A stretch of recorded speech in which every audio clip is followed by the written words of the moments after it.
everyone.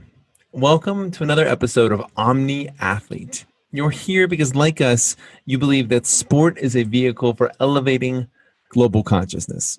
But you know that elevating consciousness through sport only matters if it actually helps you to compete at your highest level. We created this show to empower your performance with the wisdom and techniques of the world's highest achieving mind, body, and spirit competitors.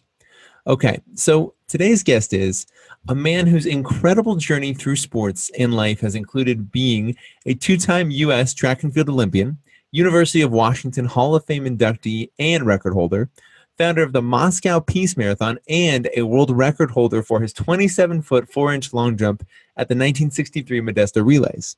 He's been featured in prestigious media outlets like the New York Times, Runner's World, and a host of medical journals, including Subtle Energy and Energy Medicine, and the Journal of Alternative and Complementary Medicine. As the founder of Athletes United for Peace and as an ambassador of UNESCO, the United Nations Educational, Scientific, and Cultural Organization, he has initiated and conducted hundreds of sports and peace events over the last 35 years, helping to further cultivate a global collective consciousness among athletes. It's my pleasure to introduce to Omni Athlete, Dr. Phil Shinnick. Welcome to the show, Phil. One thing that was a consistent theme, just at least it appeared from seeing what we could during the research for this interview of your story, is that you've seen sport as a long time, just in a different context that maybe most athletes perceive their pursuit of sport and their involvement in sport. Can you frame for our audience a little bit of why sport drew you to it the way it did and where it's shown up in other places in your life besides just on the field of competition? That's a difficult question. I was born at 6'4", 180 with tremendous speed, and I could hit my head on a basketball rim. So there's not much said than that. One time Muhammad Ali came to me, and he came in and we wanted to talk about his poetry and stuff. And we talked about 3 or 4 hours, but he got out a tape measure and we measured him and me, and we were exactly the same except for his deltoid. So I was born with an athlete's body, but that's, as you know, that's only part of it. But I just love competition. And I have a very deep desire to be the best in the world. That's it. I mean, there's nothing. I want to compete with anyone on this planet. And that's my deepest desire, really, is to compete at the highest level. That's what I've always dreamed of, and that's what I did, and I love it. It's great. So in your experience as an athlete, how has the notion of energy shown up? Well, right now I have exactly the feeling that I get. And one time in competition, I was doing my PhD, and I had a oral interview on Thursday, and I had to make the Olympic competition and mark by Saturday. And my head was so full of stuff. And one thing that I did was I did the unity of opposite. I went into a dark room and I took my breathing down to exhalation of over 3 minutes.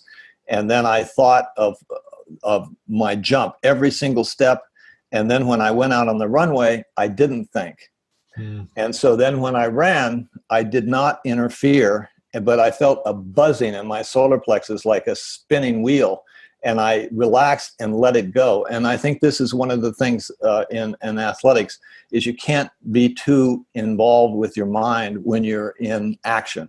And I feel that that's the essence of sports, is that you're totally together with nature and gravity and your own body. And if you don't interfere, you don't think too much about it.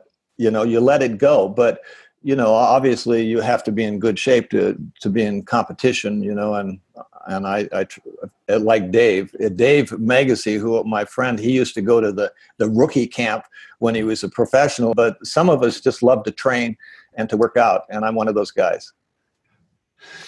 So an interesting idea is this notion of gravity, and I would love for you to share, as a jumper, right, as a person who literally made one of his main marks on the world athletically through jumping and defying gravity in some ways. What's your relationship been like with gravity through life?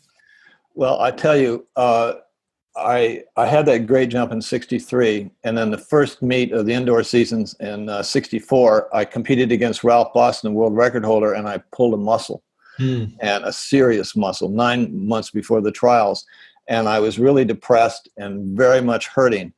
And I listened to Tchaikovsky's Symphony Number 4, and in there, he goes up and he stays up, and it continues. It's like a bird in flight. And all of a sudden, with this deep depression and this injury, and whether I'd ever be able to compete, I realized that you can stay up. You can do that. And how you do that is just before I jumped, I would attack the board and try to jump over the pit. And if you do it in such a way, actually, gravity is not an issue. So I'm not sure what the secret to it is, but I was a 7-1 high jumper as well. And I think the secret is that total relaxation and focus and attention.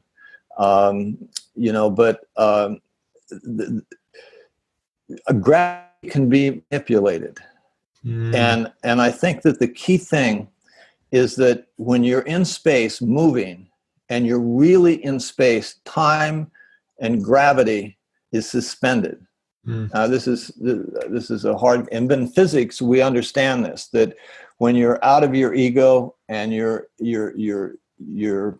synchronized with your body and you're meditating in space, you can meditate and it seems like 5 minutes and it could be 2 hours. So I think the same thing in sport is that there is a place where all the laws of nature are suspended.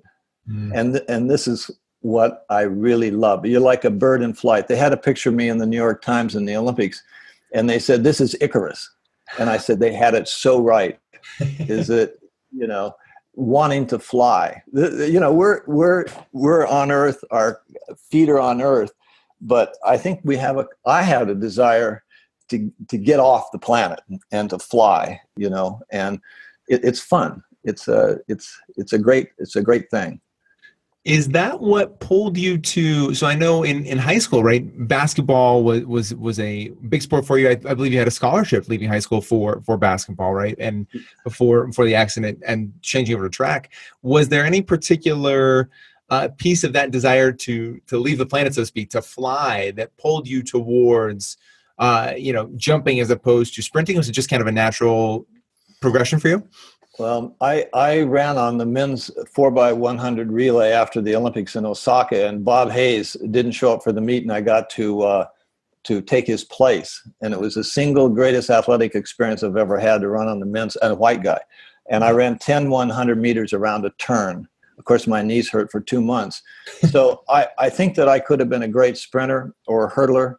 And I made the national team in the decathlon, but I was the state champion my junior year in high school at 23 feet. So I think that most of us gravitate towards what we excel at. It may not be the most favorite thing. I mean, the long jump is not a fun event. I mean, there's no gimmicks.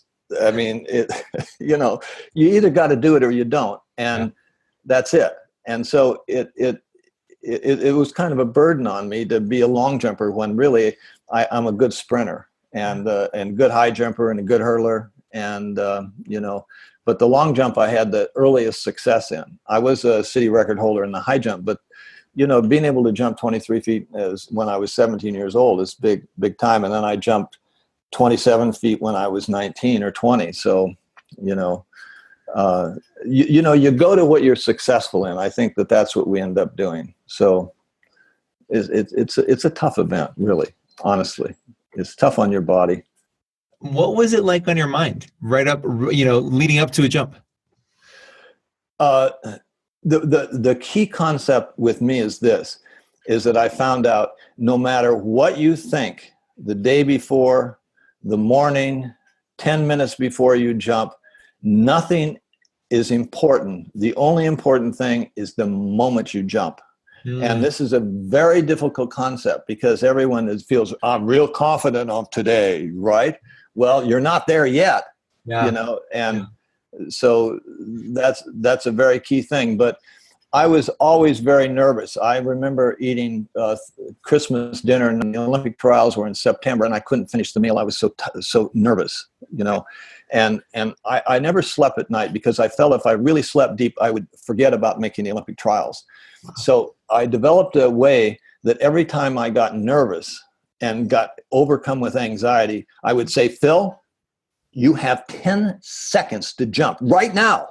And I'm walking down the street and there's a crowd of people. I put my back against the window and I would start counting 10, 9, 8. And I'd walk out and I would stand there and I would think, this is it, this moment. I have to go right now. And then at 1, I would pretend like, let's go.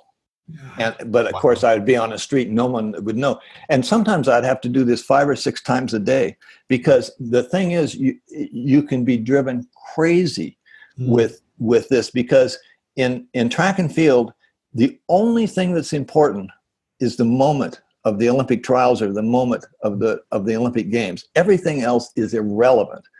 And so how can you get yourself to be there at the moment? And I think you have to practice that. You have to be practiced getting in the exact moment. And it's not easy. I mean, I've been in competitions where I had so much confidence, and then all of a sudden the competition is over and I haven't started. And so I thought, oh my God, this is terrible. I blew a couple of national championships. So what I did is I worked out that morning. So I found the solution to that is working out in the morning and then getting a feel for the earth. And then when you get into the competition, you've already got your feet wet. But going out and not doing that and not preparing, boy, you're done with the competition and you haven't started. And then the single best motivator for athletics is losing, because when it is so painful to have a bad performance. I can't tell you, when I have a bad performance in the national, I have to wait a year to do it again. So you want to make sure you want to do everything possible is the moment of competition to be there and not thinking of anything and not thinking, will I win? Will I do this? You can't think of the results. You can't think of the past. You can't think of anything really. And this is a very difficult thing for all of us, you know.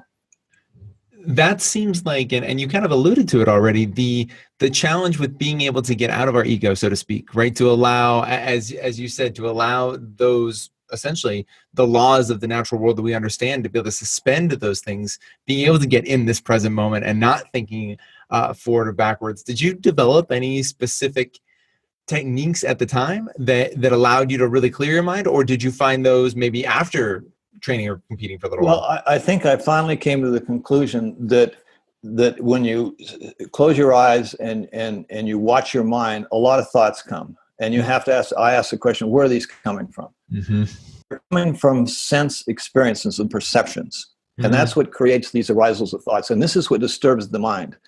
So what you have to do is you have to get to a point where they stop, that nothing is entering your mind. Yeah. Now, you could say, well, that's empty-headed, it's being stupid.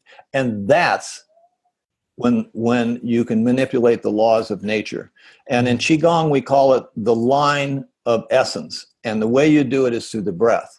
Is that the line of essence is the essential reason that we're alive, which is we inhale and we exhale.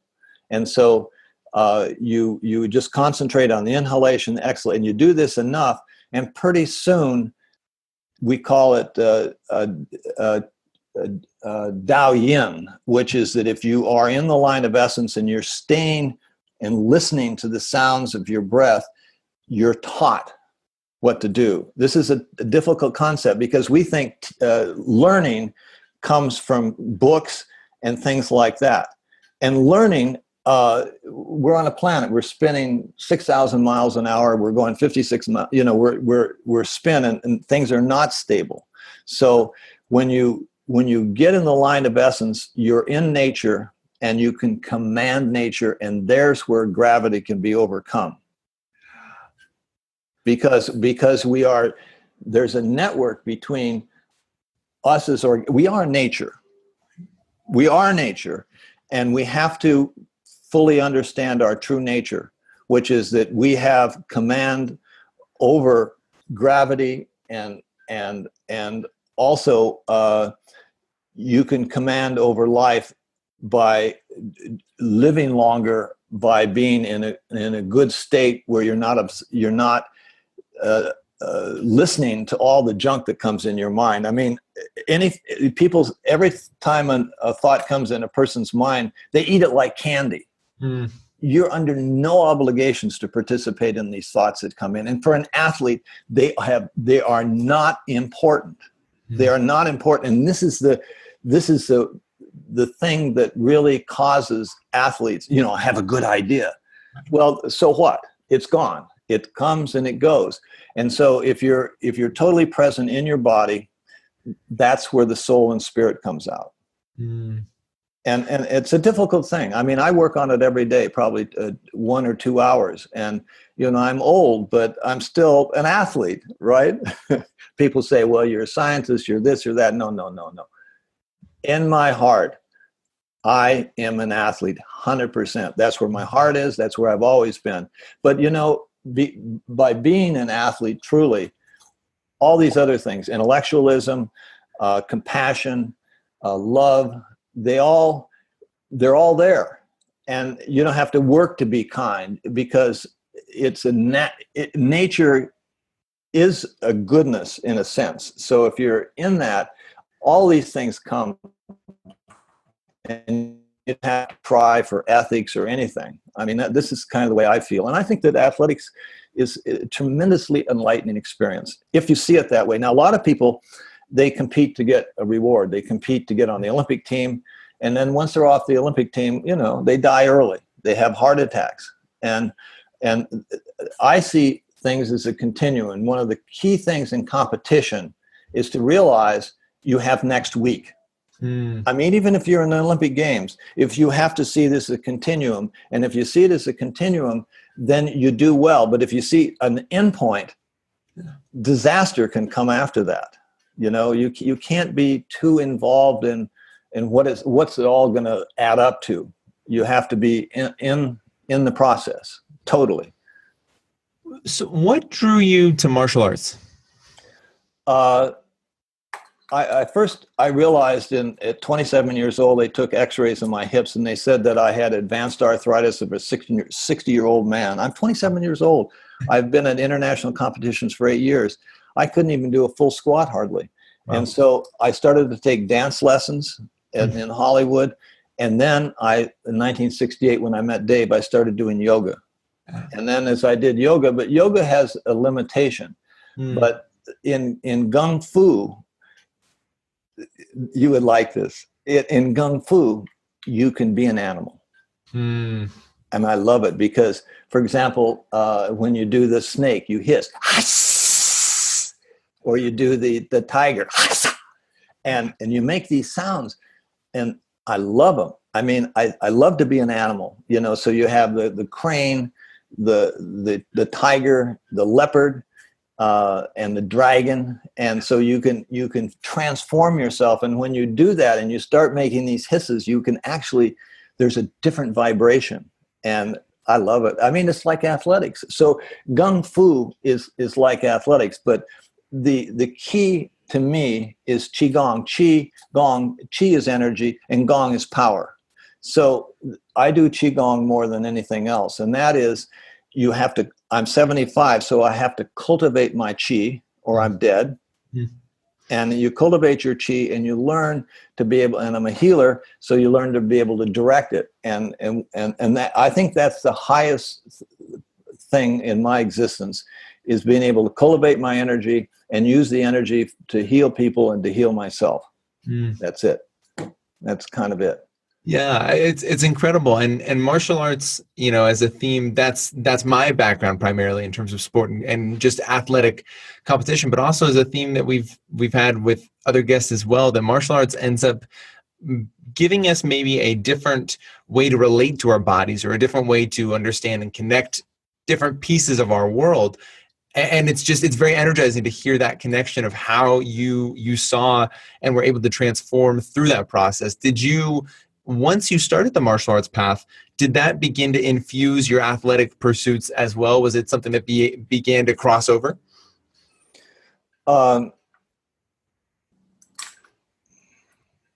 That's a difficult question because I didn't start my martial arts until I was 45. And, and at that time, after I stopped competing, I started doing 10Ks. Yeah. And then I started doing marathons. And then when I stopped competing when I was 31, I started playing basketball again. I played basketball for 3 or 4 years, almost at a professional level. And so I don't do any sport now. Yeah. But that's sort of in my past. So to fuse my past with what I'm doing there is a very difficult thing to do. But I would say that what sports can do is it can help your willpower. In other words, in Qigong, there's one principle, and that is if you practice, it works. If you don't practice, it doesn't work. And in athletics, it's the same thing. You've got to practice, and you have to do it daily. And I think that I just answered your question, is that athletics gives you the capability. If you want to do something, athletes have no problem because they're used to discipline. And I have a lot of patients. I've treated 50,000 treatments, and people who have not been in athletics, who have not used to working out, have a very difficult time. They have, I'm going to work out, and they do it 3 days and they're gone. And that's because they're distracted from their mind. That anytime a thought, they're going to go to work out and all of a sudden they have this great thought and they do something else. We don't do that. We don't do that. Because I swam on a swim team when I was 50, a competitive swim team. And all night I would thrash and turn because I had to get up at 5 o'clock. And I said, no, I'm going to sleep in. And so I sleep in till 6 and I don't go to practice. A terrible feeling. Terrible feeling. I miss my practice for what? Because of what? And so this is what athletes do, is they don't miss their practices. And this it seems like a trivia thing, but for, I don't know what percentage, but most people can't do the same thing every day physically. In Qigong, we have 4 kinds of meditation. We have laying meditation, sitting meditation, standing meditation, and moving meditation. And in moving meditation, it's very good because if you run long enough, it clears your head. And people really love that. But then they get into the situation where they beat their body up to clear their head, and then they're hurt. And so, you have to temper most of these things. You can't beat your body up just to have a clear head. If you know what I mean. I mean, overtraining, that somehow if you train real hard, you're going to do better. That's not true. It's not true. Do you have recommendations for, when you work with somebody who maybe was or is still a very competitive athlete, and they're on that point where they are overtraining and they're maybe trying to use their body for a different purpose than what the feedback it's giving them? Do you have places that you encourage them to start in terms of just being able to listen better, perhaps, to what their body is trying to tell them? Well, I have a huge advantage. I'm an acupuncturist. I have a license in Chinese medicine.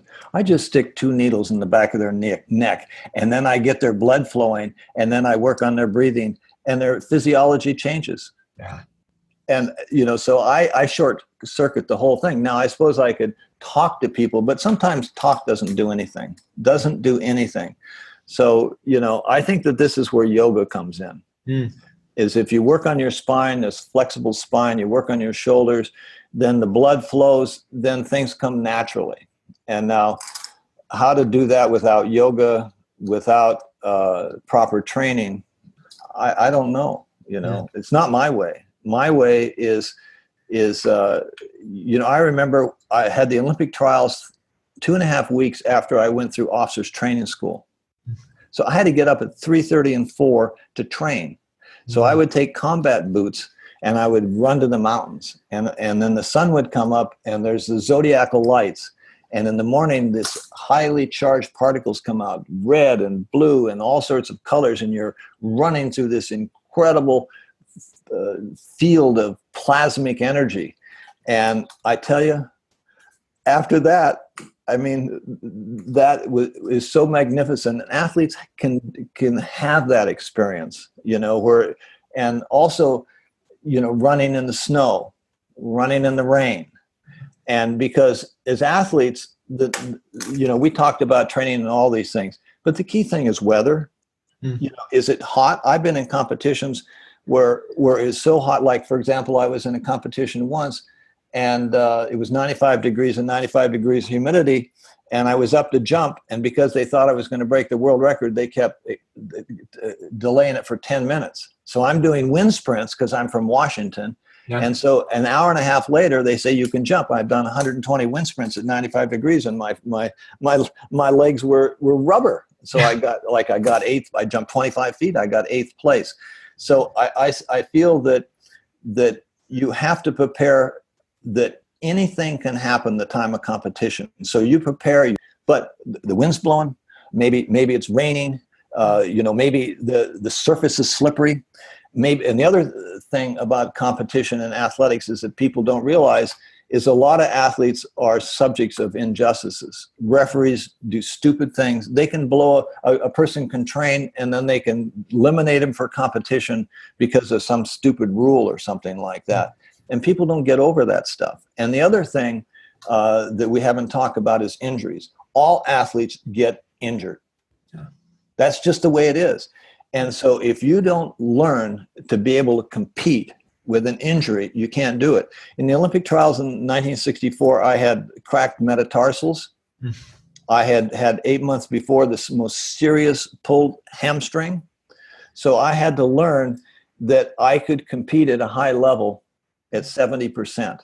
This is a very, very difficult thing. And most athletes, if they just come down a little bit, they probably could do better, because motivation has nothing to do with it. It's being coordinated and being, and letting it go, not, with, it doesn't work that way. So I think that being able to compete while you're injured is very key, and you can do it.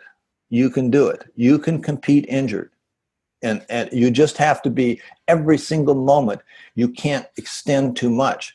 And the big thing is, like, for example, I'm competing and I'm injured and I'm in the national championships and I should probably win it, but instead I get third because I'm not quite at my best, because if I go to my best, I'll probably injure myself. So you're humiliated because people expect you to do well, but you're injured. And it's a very difficult thing, is to accept defeat, because you want to be able to be in the national competition or other competitions in 4 or 5 weeks. And so they say, well, what happened to you? Well, no one understands these things. So I think injuries and injustice, weather, along with all the stuff we're talking about, are key to an athlete. Do you think in those moments of adversity, athletes and I'll say coaches as well, we are asked to pull on the soul, the spirit more specifically in those moments where we are at 70%, right? And the outcome of pushing ourselves to 100% is not going to be one that's favorable for the short or long term. Are those the moments where maybe if we are looking for opportunities to more consciously cultivate that need for connection to our emotional bodies and connection to our spiritual bodies, is it those moments? Boy, you really said it. These are pretty key questions, and I think that it's everything. I mean, you may only have that kind of situation 2 or 3 times in your whole athletic career. And the rest of the time you're sort of okay. But I think that going very deep into your heart, and it's almost, if you do nothing, you're better off. Thinking too much. Even answering this question, the only thing I can think of is I was injured really, really bad, and and I just went into my heart and I said, come on, help me. Is there somebody out there? Somebody out there that can help me? I mean, what am I, just isolated as a human being on this planet? And so I'm sitting there moaning that I'm completely isolated and that no one gives a damn. And about that time, all of a sudden, my mouth opened and I took a big gulp and I started to breathe right. And I said, excuse me, I'm sorry. I asked the question. It's the breath. It was the breath. And I had to apologize to the uncreated that I would bother them to ask a stupid question that I should have known. But, pain makes you stupid. And this is a hard thing because if you're in pain, you can't really think right. And you do stupid things, words don't do it. You know what I mean? But pain tightens your body up. And so I think that the key thing in pain is to find, for an athlete, positions that are not painful. And to stay in those positions. Like if you have a sprained ankle, you have to work your ankle to increase the range of motion, and learn as an athlete that not block out pain, but recognize it, but not get into it. I mean, this is why we have the opiate epidemic, is that non-athletes are freaked out when they're in pain. And I think that there's one thing that an athlete will experience, and that is pain. Pain is injuries, pain in training, and you don't want to be too much in pain. But one time in Africa, I was at the equator at high noon, and I said, Phil, I'm going to take the bear on today. So I did 10 200 meters in about 23 seconds, back to back. So I did one, and it was extremely painful, and I waited until I stopped throwing up. And then when I felt better, I would do the next one. And, this was in the jungle practically. And I really never had to train for a year because I had taken myself to a point. And sometimes you need to do that. But if you do that too often, you're going to ruin yourself. But Kenny Moore, who set the American record in the marathon, he said that every month you should take on the bear once. And the rest of the time, just sort of slop around, and a lot of people say it's incremental, you do this, you build up. But I think that world-class athletes, every once in a while, they have to really go after it. But if you go after it too much, you might as well put yourself in the grave. It's too hard on you, This is incredible, Phil. I'm going to ask you a little bit of a question out of left field here, but I think it's really important both for our audience and I'm curious too. What drew you into science? Enlightenment. I did a 7-day meditation once, and after the 7 days, I sort of got a message, and I always wanted to be an enlightened person in all ways. And the person said, this voice said, you want to become enlightened, Phil? Go to medicine. And so I went into medicine, and medicine is really part of science. Yeah. But their reductions and looking through a microscope really doesn't do it. You have to look at everything. And so that's why physics is good.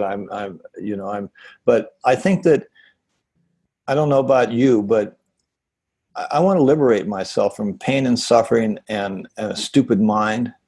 And I think that science can do that. But the more I got into science, I can see that science is stuck, is very much stuck into microscopic stuff. And if you really want to be enlightened, you have to know both the small and the large. And they say, well, that's not scientific to use observation. But before 1920, philosophy used empirical observations. And now they're saying, unless you use a machine or a measurement, it's not scientific. And I'm realizing that people use these tools of instruments and things and think that's scientific. It's not. How an athlete knows that. There's no gimmicks. You got to confront your basic soul. And I think that's, and so what I did when I competed, every single day I wrote down my heart rate when I woke up, and I wrote everything down, and I kept an incredible journal. And then I tried to ferret out what's really the issues. And you know what the issues are? People get married, they have kids, they get a job. And these are the detriments to an athlete, is living a normal life. You know, I think it was Bodie Miller said something on TV during the ski thing. I treated his wife, Morgan, and he said, you know, that family can be a real burden sometimes. And boy, he almost got kicked off the air. But it is true. Everything is a distraction for an athlete. Your family, your friends, your mind, and you have to liberate yourself from all distractions to be in the moment, and you have to practice being in the moment. And so, you know, but you want to live a decent life. You want to have a full life. So it's a hell of a balance. You know, I had 2 kids up at South Lake Tahoe when I was training for the Olympic team. You know, I never slept at night. I never slept. I was always up all night with my damn kids. And then, you know, and then I did a PhD, and you know, so these are all distractions. But athletics can liberate us from everything, I think. Wow. Phil, before I ask my final question, and this has been enlightening and energizing, some one that has to end. Before I ask my final question, where can these guys go to connect with you online? I don't have any online because, you know, I so much love my Qigong and my training and my writing, and I see a lot of patients. I don't want a lot of distractions. What you can do is there's a place called ResearchGate, and you go on ResearchGate online, and you can go to all my publications, can be downloaded free. Awesome. ResearchGate. Also, my book, Whole Person Self-Healing, A Science and Art, is published by Bentham Scientific Publishers, and I published other books on whole person healing. But and I did a lot of stuff on Amazon Medicine, but I'm all over the place. I've done stuff on Native Americans. I've written for Runner's World. I think that this is what we should do with our life. Whatever we want to do, we should do. You know, we should, if we're interested in this, we should do it. If we're interested in this, but of course you have to have a stable income, you have to have a job and stuff like that. But beyond that, I don't think that we should ever restrict ourselves in any possible way of our intellectualism. And I think it's fundamental part of our nature to be curious and to want to know everything. But of course, knowing everything is making sure that nothing's in your mind. Wow. Wow. Phil, so this show is called Omni Athlete because we want to understand what it takes to be the ultimate mind, body, and spirit competitor. So our final question for the show is, what does it mean to you to be an Omni Athlete? Well, I guess I'm that. You know, I mean, the way you define it is been my lifelong search. So it's nice that Omni Athlete came in, 5 or 10 years ago, but I've been at this for 50 years. So I think it's really, really good. But some of us, like Dave Megacy and myself, we've been trugging like Omni Athletes from the very, very, very beginning. So I think this is our natural course, is mind, body, and spirit. It is what is. I mean, we have all of these things, and then we have to learn how our body works. We have to be able to monitor our mind, and we have to make a connection to ourselves, which is nature. And when we do that, nature on the outside shows itself and teaches us. We don't need teachers. If they're really athletes, they don't need coaches. They don't need anyone. That's what I believe. I've never had a coach. That is empowering. And guys, Phil, thank you for being on the show. And guys, what I can say without a doubt about both Phil's energy and his work is that he is just 100% authentic and sees sport for both the beautiful simplicity that it can be when we are truly in that present moment, and also for the vehicle and container it can be for so much of the human experience that we are seeking to understand everywhere else in life. And so I cannot encourage enough, guys, go check out the research he is doing right now, the work that he has put together and is continuing to put together on understanding things that even in the martial arts world, so many of us take for granted when we touch on at the surface level, things like chi, the energy that we are truly cultivating through these different practices. He's putting research behind to understand and to truly define so that we can understand what the next steps look like, what the next layers may be. It's an incredible journey, and I cannot encourage you guys enough. Go check it out, and whatever you can do to get connected to Phil's world. And until next time. Well said. Well said. That's nice. Until next time, guys. Thank you for watching this episode of Omni Athlete. Hey, what is up, guys? Thank you for watching another episode of Omni Athlete. Please go like and subscribe to our podcast. That is our goal right now, is just to build this community as big as we possibly can, and we need your help to do it. So like and subscribe, share our content, guys. If this content adds any value to your world, that helps you perform, connect, go deeper, go wider, whatever it is that it does for you, if it provides value, all we ask is that you share our content and help grow this community. We can't accomplish our goal of elevating global consciousness through sport without you. You are an integral part of this mission and this purpose, and we need your help. So please go like, subscribe, and share our content, and continue to help us build and grow this community that is truly motivated to not just elevate consciousness, but elevate and shift the very culture of sport, so that we can truly experience the athletic experience in a brand new and energizing way for so many people, guys. So thank you, and please like and subscribe. Until next time.